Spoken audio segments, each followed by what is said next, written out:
আবার তার সাথে তার কিছু দোসররাও। তো তাদেরকে কি করা উচিত? পদ্মা সেতুতে নিয়ে যে ওখান থেকে পদ্মা নদীতে টুস করে ফেলে দেওয়া উচিত। আর যিনি আমাদের এটা এমডি পদের জন্য পদ্মা সেতুর মতো সেতুর টাকা বন্ধ করেছে, তাকেও আবার পদ্মা নদীতে দিয়ে 2টা চুবড়ি দিয়ে উঠাই নেওয়া উচিত, মরে যাতে না যায়। একটু পদ্মা নদীতে 2টা চুবড়ি দিয়ে সেতুতে তুলে দেওয়া উচিত। তাহলে যদি এদের শিক্ষা হয়। বড় বড় অর্থনীতিবিদ, জ্ঞানী গুণী, তারা এই ধরনের অর্বাচীনের মতো কথা বলে কিভাবে? সেটাই আমার প্রশ্ন। এবং মেগা প্রজেক্টগুলি করে নাকি খুব ভুল করছে।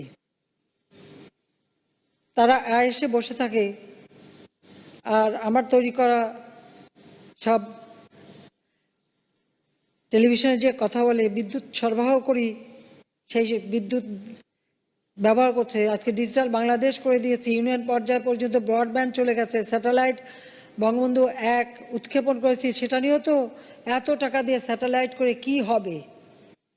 এই প্রশ্নও কিন্তু তুলেছে তারা। অর্থাৎ বাংলাদেশের জন্য ভালো কিছু করলেই তাদের গায়ে লাগে।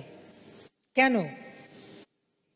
তাহলে তারা কি এখনো সেই পাকিস্তানি সামরিক জান্তাদের পদলেহনকারী খোসামদি তোষামদি দল?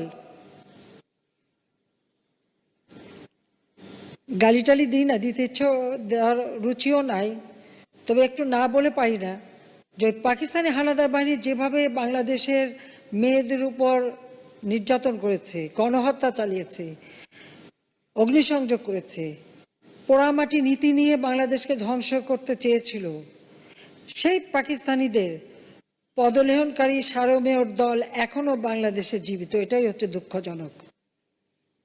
এবং এখনো এরা বাংলাদেশের ভালো কিছু হলে তারা ভালো দেখে না।